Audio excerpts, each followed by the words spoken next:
Yeah.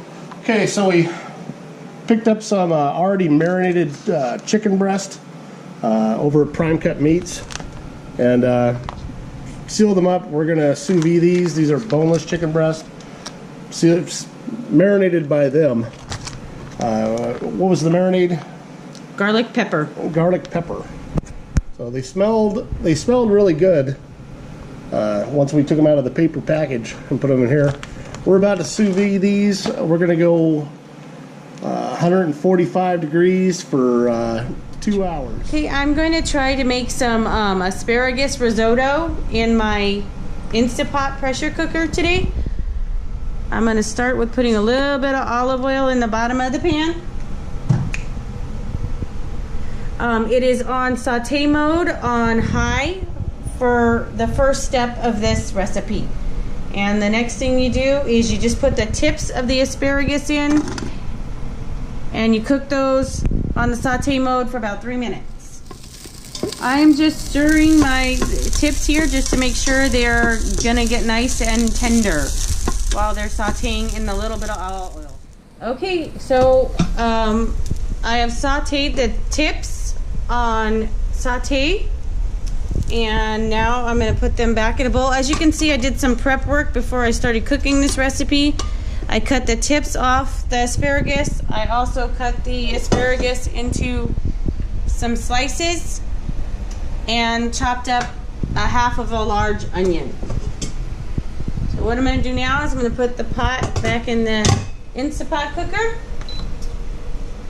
I'm going to turn it back on saute, add in a little bit more olive oil, and then I'm going to put in the slices of the asparagus and the onions. And man, that popped up. I'm not sure what that was. We're just gonna let the pieces get tender now and the onions start to get a little translucent. My asparagus stalks have gotten a little tender now, and my onions are turning a very nice translucent color. So the next thing I'm gonna do is stir in the rice. I went with the Arborio brand rice or type of rice. There was several different rices you could use. This was one that was suggested. This is the one I saw at the grocery store, so that's what I went with. And what kind of rice is it? Arborio. No, but it's Italian style rice. For use in risotto dishes, it says. Like the ends of the rice are starting to get translucent, and that's the effect I was looking for while I was cooking it for the 5 minutes. So what we're going to do now is we're going to turn the Instapot off of saute, just like that. And then we're going to add in 4 cups of vegetable broth.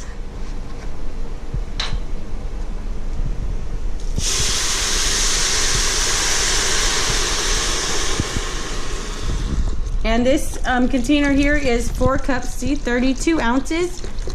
And it's College Inn Garden Vegetable Broth is what I got. After we do that, we're going to put the lid on the Instapot.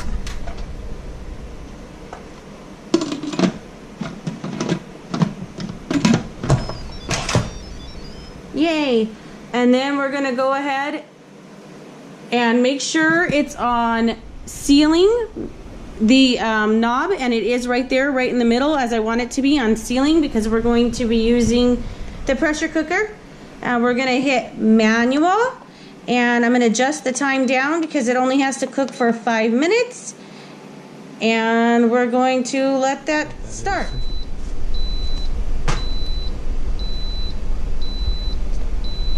Okay, so the Instapot is done. The beeping is indicating that it is done cooking.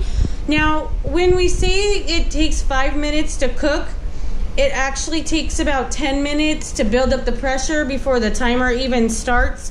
And then the timer will start on the 5-minute cooking. And it also takes probably another 5 to 10 minutes after you release the pressure, which I'm going to do right now. And there it goes. The quick release is now done, so I'm going to twist the lid and lift it off. We're going to keep it on keep warm as I do the next few steps for my risotto, sorry. And the first thing I need to do is I'm gonna put 4 tablespoons of butter in on top of the rice like that. And stir that in there.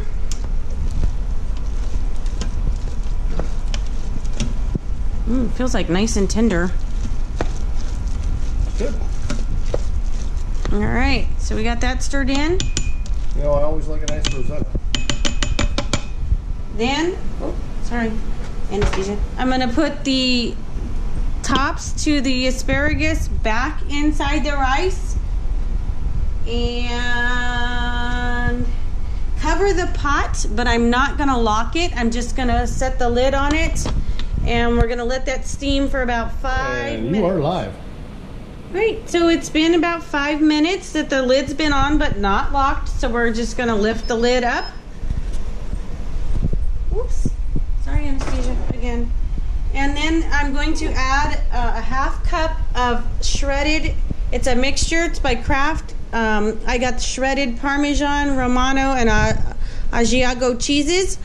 And I have a half cup here, and I'm just gonna pour that in the rice and stir the tips and the cheese into the risotto mixture. And then it will be ready to serve. Wee, round goes the pan. All right, so the chicken is done in this sous vide.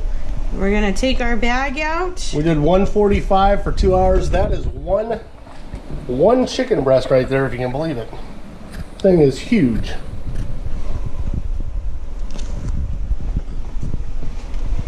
Over the sink. Wee. Cut the bag open.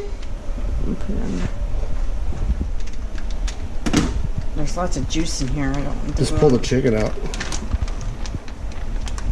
There we go. Got a little bit of juice, but not too bad. Okay, and that is our chicken. Because this thing's so big, it's for both of us. I'm just going to cut it in half. And that way each have still a gigantic chicken breast left on it.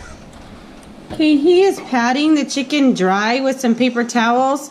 Anytime you sous vide a meat, especially, you want to make sure you pat the excess moisture off of it so that you can get a good sear on the meat. And now we're going to sear it. And we got a cast iron pan over medium heat, slightly over medium. And we're going to just get a sear on here. That's what we're after. And you kind of want to hear that sizzling sound when you put it in there.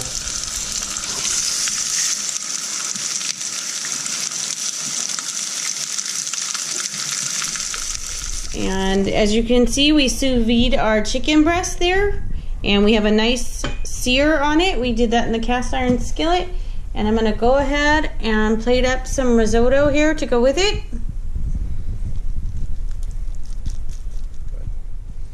I cut up some strawberries to go with our dinner as well to give it a little bit of color, and we're going to go ahead and dig in and enjoy our dinner.